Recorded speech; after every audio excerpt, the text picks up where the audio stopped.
Golf News RI presents the Golf Dudes Podcast.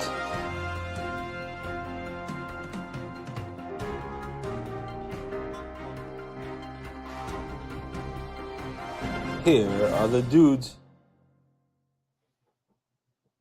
Hey everybody, welcome to the special edition of the Golf Dudes Podcast here on Wednesday afternoon. I'm Golf Dudes RI co-founder Joe Calabro. Just me today. Rich couldn't make it as he is out driving his Amazon truck. So if you see him, make sure to beep loudly.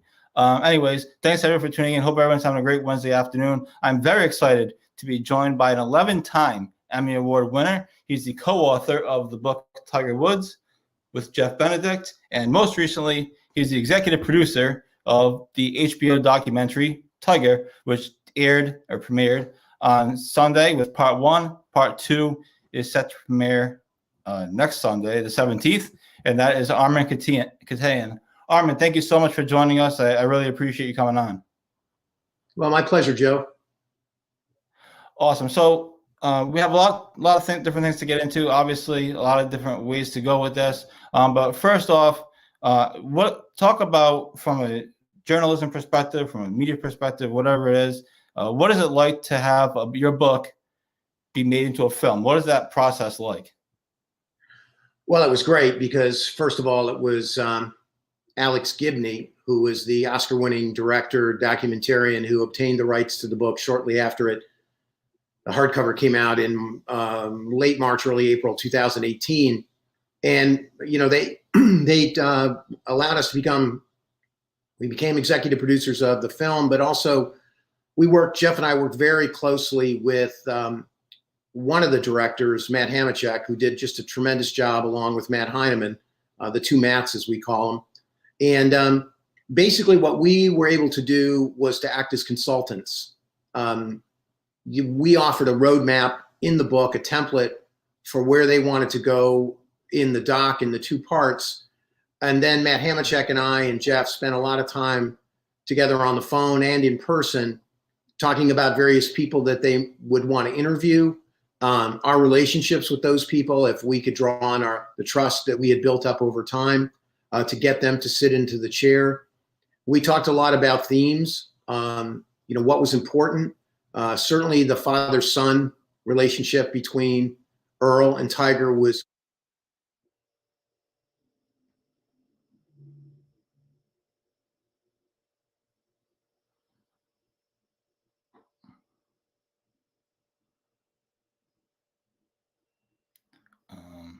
Are you there? Dinner. Yes, sir. I'm right here. At the Haskins dinner when he was Collegiate Player of the Year. So, it was an honor to have the book optioned. There's actually a scripted series now in the works out in Hollywood. So, I was very pleased with what I saw on Sunday night. I had seen the final cut, but to watch it in your living room with your family and some friends and stuff, it was really gratifying. That's awesome. Yeah, hopefully, perhaps one day I'll have that experience, but it's not going to be for a long time. So sorry about that. The audio cut out for a second. I don't know what happened, if that was on my end, but anyway, either way. So talk about the documentary. One thing I do have to ask, and I'm sure you obviously dealt with this before because they did it before the book released, but an hour before the documentary drops, Tiger's agent, Mark Steinberg, releases a statement calling the documentary salacious, all these errors, whatever. And I know, because I researched, that they basically said almost the same thing, prior to the book release or after the book release, whatever it might have been back in 2018. So, can I just ask you for a response to? Well, sure. Was I surprised? Not in the least. I think what Mark said about the doc was that it was an incomplete portrait, that it was salacious and it was unauthorized. Well, yes, it was unauthorized. It's anything but salacious. It's nuanced, it's revealing, it's human, it's intimate. There was great care taken to put it together. So I just find it to be unprofessional, honestly, at this point in time. He took a cheap shot at us when the book came out. As you mentioned, he said it was dated and full of egregious errors, which was anything but those two things.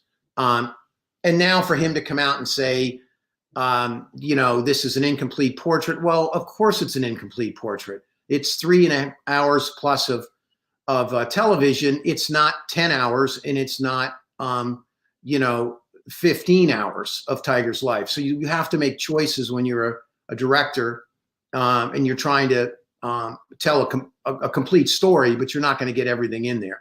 So I just find it to be, Mark just pulls from file A. Let me say some nasty things about anything that Tiger's not involved in and doesn't have complete control over. So, was I surprised? No. Was I disappointed? Yeah, I was. Now you talked about, as I read, as I said, I read previous articles about the situation. You had reached out to Tiger's camp. You wanted him involved, obviously.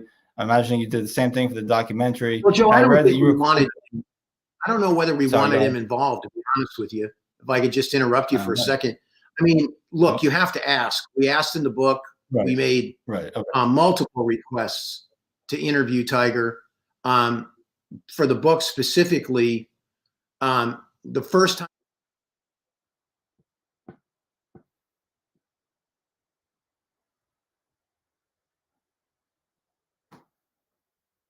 us or told, Jeff and I, and we need to have a list of questions. Well, I've worked at 60 Minutes, and we've interviewed kings of state, presidents, premiers, and no one's ever made those kind of demands prior to an interview. So Jeff and I basically said, that's just not going to work for us.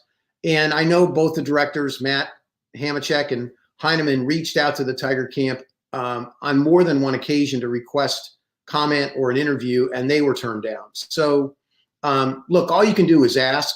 You can't force anybody to do anything that they don't want to do.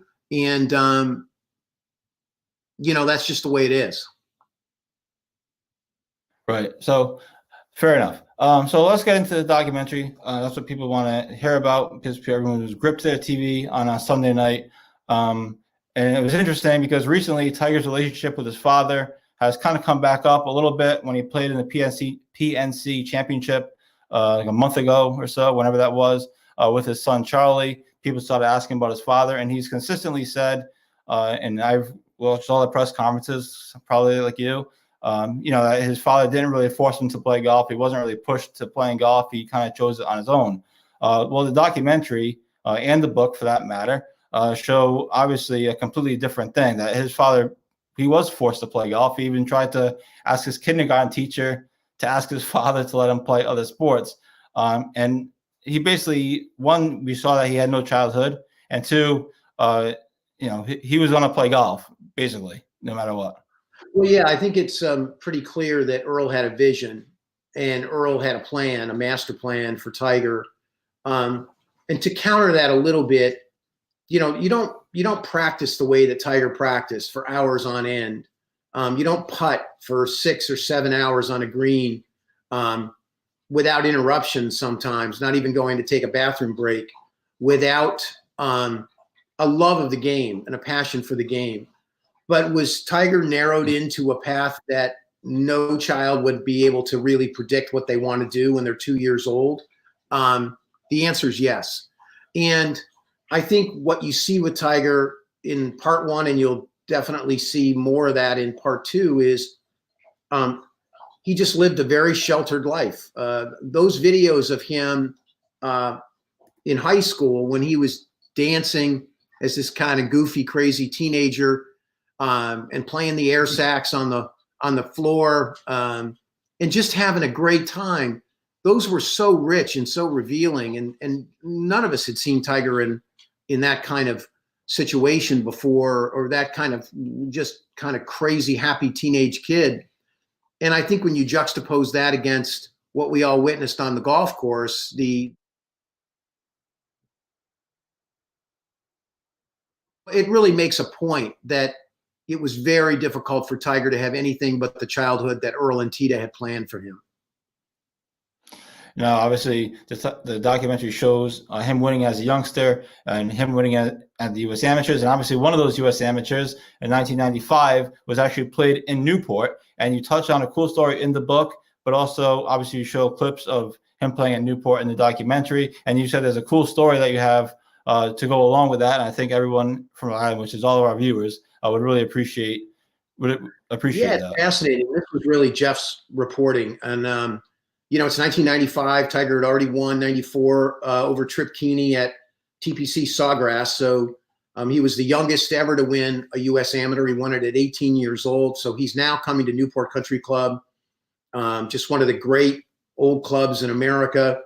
He's working with Bill Harmon, who is Butch Harmon's brother.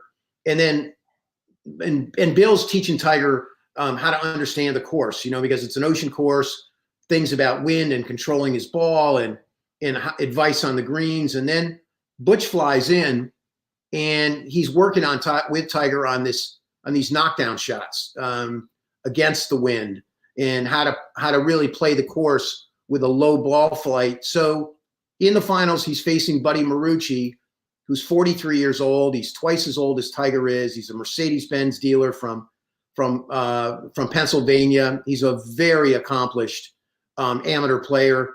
Tiger's one down after 18 in the 36-hole final. He's leading by one going into the final hole, the 36-hole finals match. And Marucci's on the green in 2. It's a par 4. Tiger hits an iron off the tee. He's about 140 yards away from the green. And normally in that situation, he'd have a pitching wedge or a 9-iron in his hand. And what he does is he turns to Jay Brunza, his caddy, and says, "Give me the 8." And so he hits this knockdown shot that had been taught to him by Butch Harmon. He hits it 14 feet past the hole. He 2-putts for a title.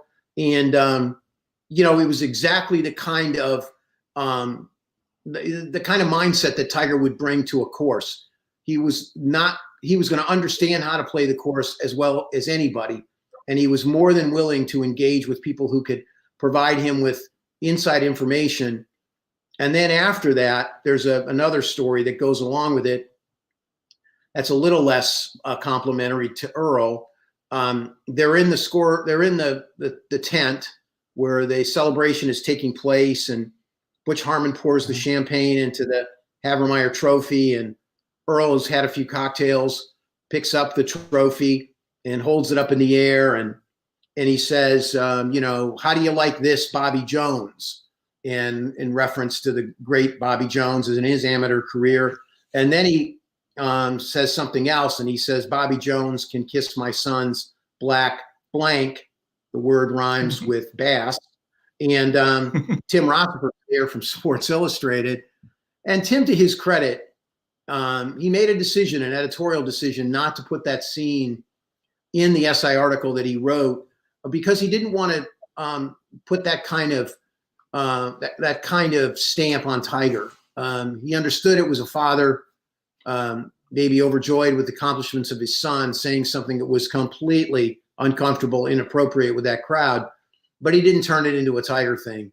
So, Newport was a place where I think Tiger displayed all the shot making skills that he would show on the tour, but he did it in an environment that I live in Connecticut, and Jeff and I were talking about the course. He went up there and interviewed some of the members, longtime members, and in fact, one other little story: Tiger stayed at one of the members' houses, and they had young kids about Tiger's age, teenagers, and it was a time where they didn't really know who Tiger Woods was. They didn't really care. All they loved was the fact that they could watch TV with Tiger, and they could crawl all over him, and he would, tickle them, and they would have fun together. And it was another opportunity for Tiger just to be a kid, which he didn't really have a lot of, certainly during his teenage years. Absolutely. That's what we saw in the documentary, very prominently in part 1 of the documentary. His childhood was kind of non-existent. Tiger obviously was on to be a big star on the PGA Tour and pretty much everywhere. And he and his father had like a falling out. and it's documented in both in the book and in the show. Before his father died, it seems like it's unclear how much Tiger had actually saw him leading up to that point. And I thought one quote from the documentary that really kind of summed up their relationship kind of near the end was when it was video of Earl saying that, quote, Tiger doesn't think I can be a businessman and a father. Can you just talk about how their relationship changed over the years? I mean, it's obviously well shown in the documentary, but can you just talk about your reporting on it? Yeah, it did change, Joe, no question. But, let's not forget that Earl passed away in May of 2006. Tiger was a 30-year-old man at that point in time, and he was no longer the teenage boy that was under Earl's thumb. He was the greatest golfer. He was in the midst of a wildly successful run that really began in, you could say, 99 and right up through about 2004. He was the most successful athlete, the richest athlete on the planet. His priorities were different, and he was being pulled in a million different directions. I believe by then Earl and Tita had separated, and she was living in a house in Tustin, California. Earl was in the childhood home.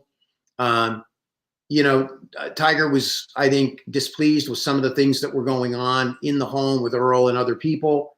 But he just, his time was so precious that he really didn't have a lot of time to spend around Earl. And, it's not surprising given his celebrity and given the fame and fortune and the demands on his life, but it was complicated to be sure by some of the Earl's personal habits. And Tiger was by then very tired of those and had bailed Earl out of, I think it's fair to say, several situations that had the potential to cause personal embarrassment to Tiger. And but in the end, the Earl's death was absolutely devastating to Tiger. I don't think you can minimize it in any way, shape, or form. The impact that it had on Tiger, not only personally but in his professional life. For sure. I mean, we saw that all the emotion at the end of the documentary, or in the part one anyway, with him famously tapping in that putt at the British Open in 2006. And then he just completely breaks down and walks off crying. And so no question about that. One other thing that I thought was interesting, and then I want to kind of spin forward to what's going to come in part two. I think everyone kind of knows what's coming in part two.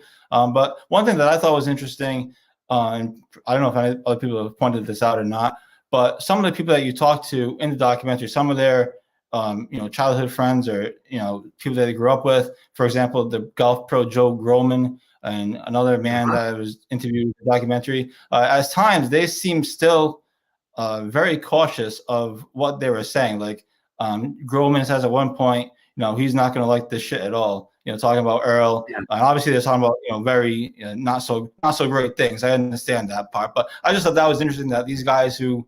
I'm not sure what their current relationship is with the Woods family or not. You may have more information on that, but I just thought that was interesting that these guys are still very cautious, I guess. I don't know if that's the right word, but of what they're saying. Tiger's a very complicated person, and he's a very powerful person. And, his camp has been known to clearly cut people out of Tiger's life if you cross certain lines.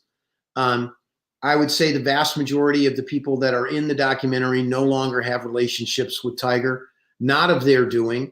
Joe doesn't really talk to Tiger anymore, but that has nothing to do with anything that Joe Groman did. And it was really Tiger, once he left Orange County in Southern California and went to Stanford and turned pro, that was pretty much the end of Tiger's relationship with Joe Groman in the Navy course. For some things that happened at the Navy course that Joe tried to repair that were unrepairable in the Woods' minds.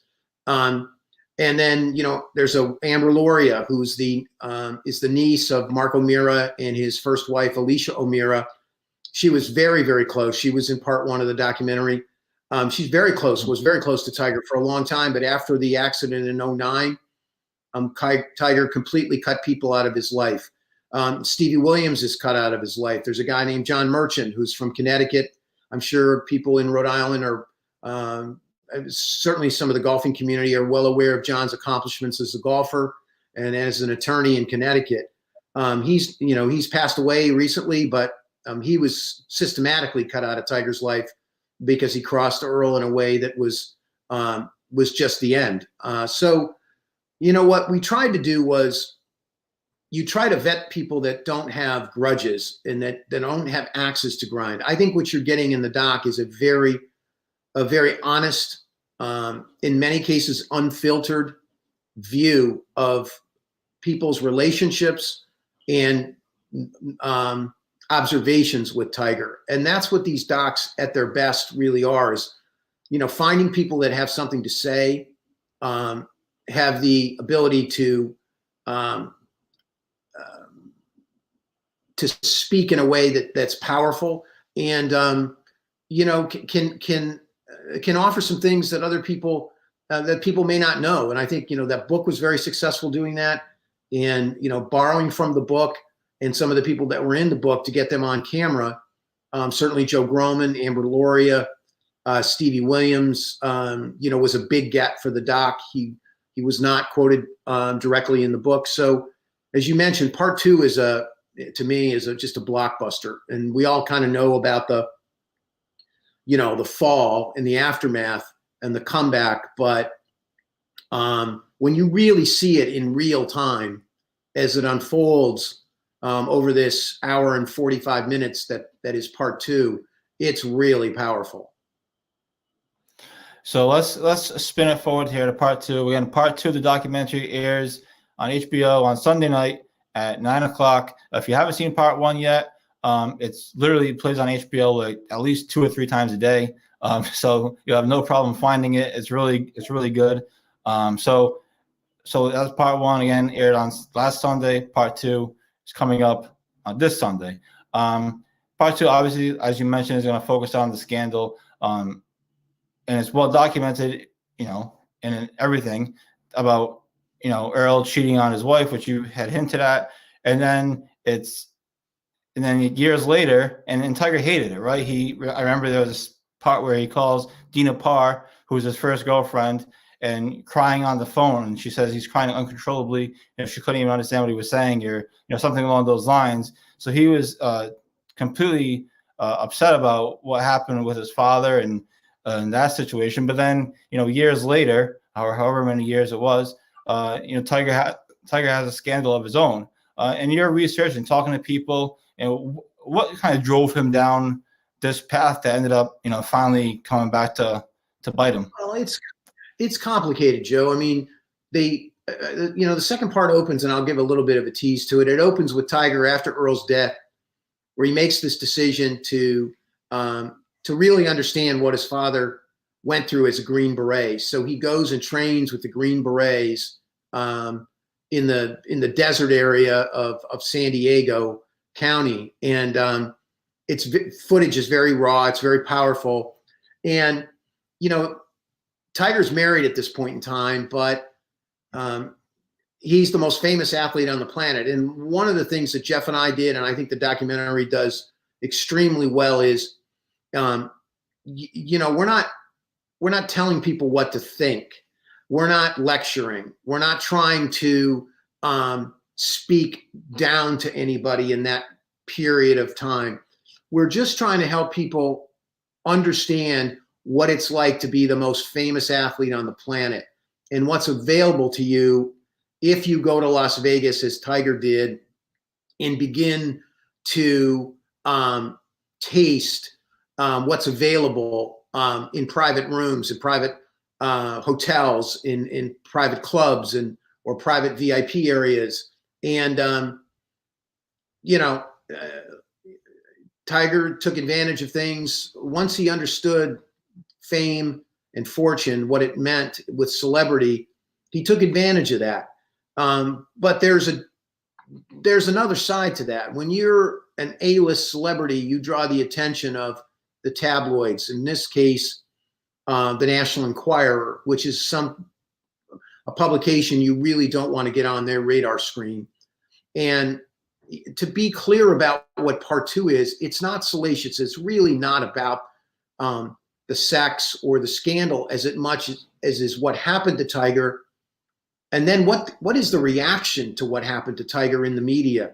There is a section of that second part that is cringeworthy and almost revolting in the way that the mass media and the tabloid press and the late night talk show hosts and the daytime talk show hosts use Tiger's downfall for their own benefit. It becomes entertainment for the masses. Meanwhile, Tiger's life has gone off a cliff. And then, as we all know, he goes through this debilitating series of injuries. And the doc does a terrific job in detailing those and chronicling those, as he's trying to find physically and mentally and emotionally a path back. And then, to jump ahead a little bit, Joe, just to give a sense of where these exit ramps and off ramps are in the film. We all know what happened in the Memorial Day weekend 2017 when he's in Florida.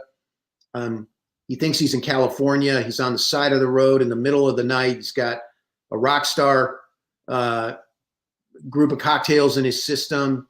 And that's another moment where you just don't know whether that's going to be the tragic ending that nobody wants to write about or nobody wants to see. And then, to see that comeback, not only at the Masters, if you start the fact that he just got healthy and he became a better person.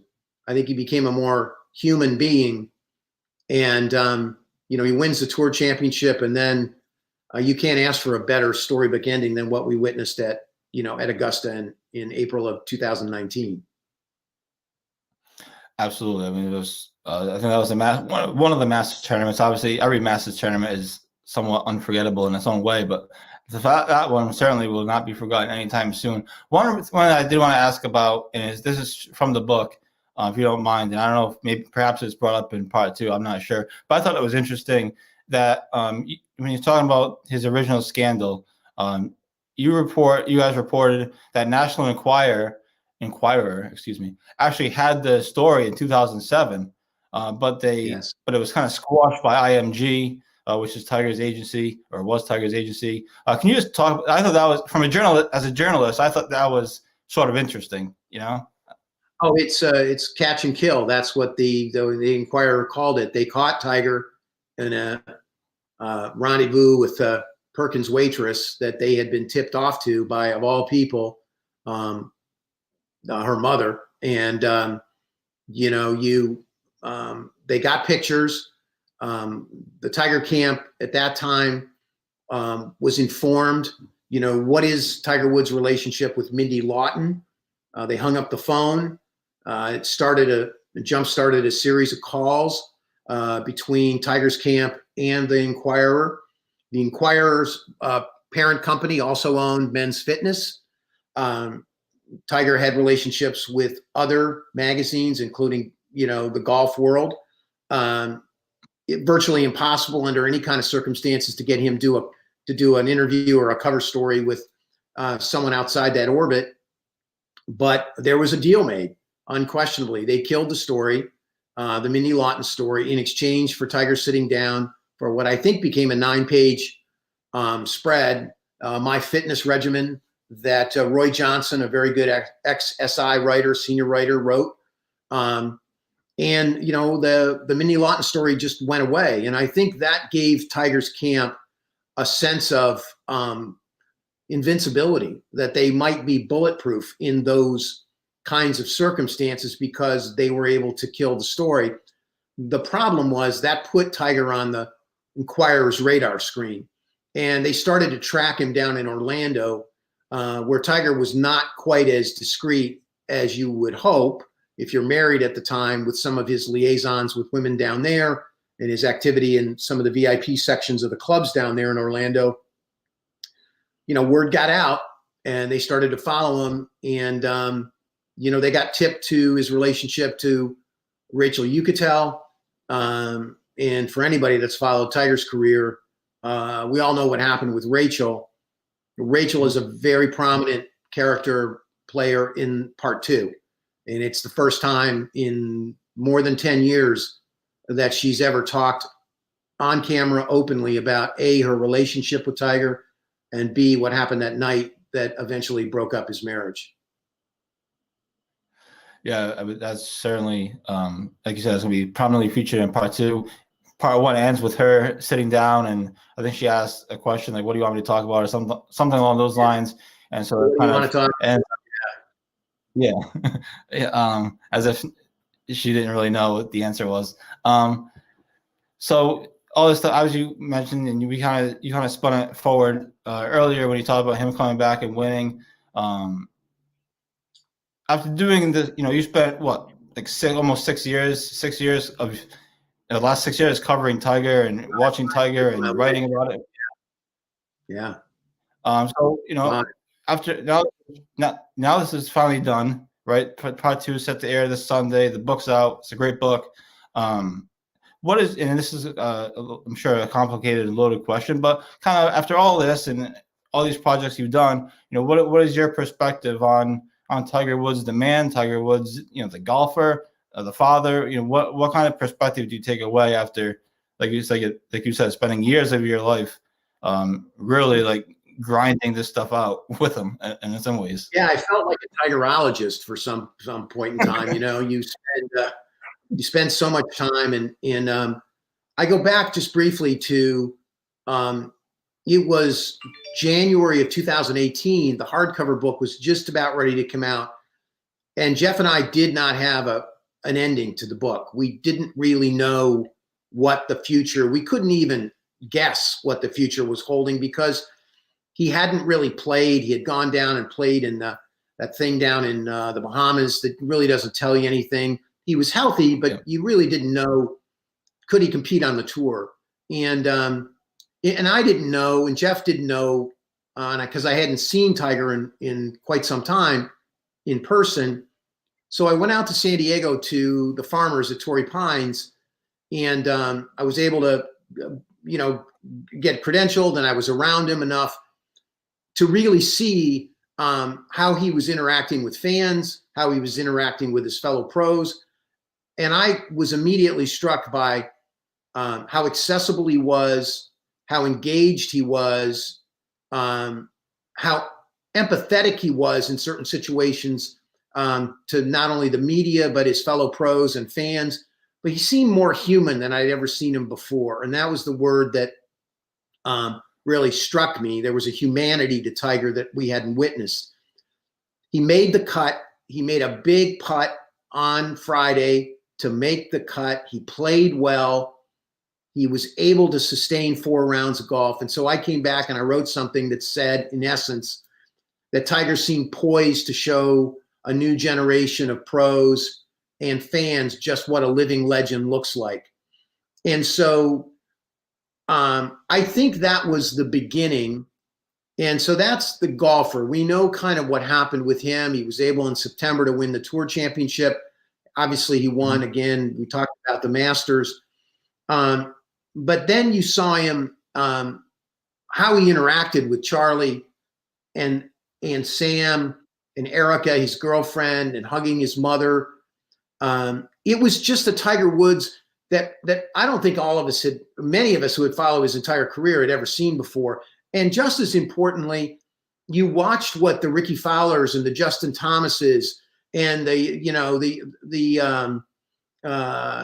Xander Schauffele's and the young guns on the tour who they had become friends with Tiger, and he'd become a mentor to them in a lot of ways. And it was a side of Tiger that I think people hadn't seen. And I think that's done nothing but blossom since then. Is he going to win again? I have no worldly idea whether that's going to happen. Is he going to try and compete? I would say absolutely. Can he beat this generation of pros? It's going to take an extraordinary set of circumstances, as we witnessed, that starting from the 12th hole on at Augusta in 19. That was vintage Tiger. You're going to see me say something in that part 2 that addresses that in a rather profane way. But the point being made is that a lot of these guys talked about, oh, I can't wait to get into the final round, the last 9 holes on Sunday at a major. Well, we saw what happened, starting at 12 and Tiger's charge and how the rest of the field just crumbled down the stretch. So personally, he could never win another golf tournament, and I could care less.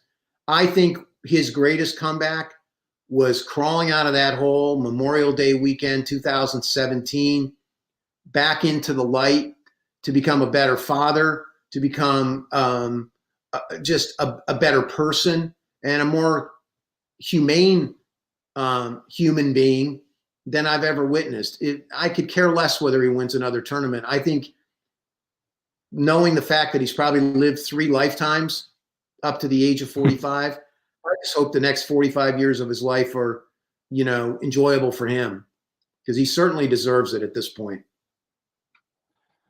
Awesome. Yeah, we'll see. We're not sure when we're going to see Tiger again as far as playing. He usually plays at Torrey Pines at the Farmers Insurance.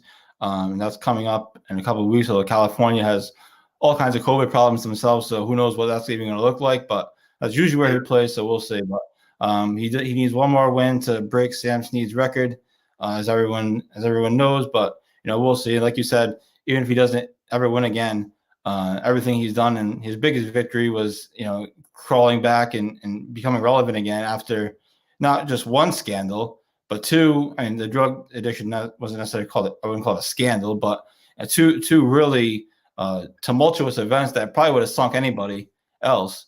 And he found a way to get back. And I remember his press conference after the Masters, a reporter asked him, when he won, after the Masters where he won, a reporter asked him about what advice would you give somebody that's going through daily struggles and, et cetera, et cetera. And he said, well, you don't give up. That's never an option.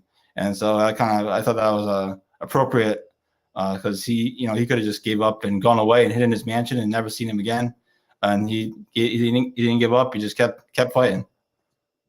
I think you're absolutely right. He could have been one of those child star tragic endings that nobody wanted to watch or listen to or write about or anything like that or witness. And where he is now, look, it's really hard to try to get a gauge on Tiger's personal life. It's so well guarded. It's so scripted in so many ways. But if you look at Sam and you look at Charlie, and you look at their relationships with their father, he's doing so many of the right things right now as a dad. And I think some of that is lessons learned from Earl, both good and bad. Some things I'm sure he is taking from his dad that his dad taught him on the golf course and using that with Charlie. And I'm sure there are some other things that Tiger said to himself, I'll never do that to my son or my daughter. So, it'll be interesting. I know one thing, people aren't going to take their eyes off him. That's for sure. Nope. That's for sure. Listen, Armen, thank you so much for coming on the show. I really appreciate it. We're just a little show here in Rhode Island trying to build this thing up a little bit, but I really appreciate you coming on and talking about your documentary. Again, part 2 of the HBO documentary Tiger airs Sunday, January 17th on HBO at 9:00, so everyone can watch it. I know around here people will be tuning into Tom Brady's game, but you can DVR the football game and watch the documentary and watch Tom Brady later. Anyway, Armen Keteyian, thank you so much. I really appreciate it. And thanks to everybody for tuning in to this special edition of the Golf Dudes podcast. Rich and I will be back tomorrow night. We'll replay some clips from this interview and talk about everything else going on in the golf world, which admittedly is not a whole lot at the moment. But Armen, thank you so much. And I hope you have a great rest of your week, great rest of your day, and enjoy your time off, well-deserved time off after 6 years or 5 years of covering Tiger. You bet. Thank you, Joe. I appreciate it. No problem. Thanks, everybody. Hope everyone has a great Wednesday afternoon. We'll talk to you tomorrow night. Bye-bye.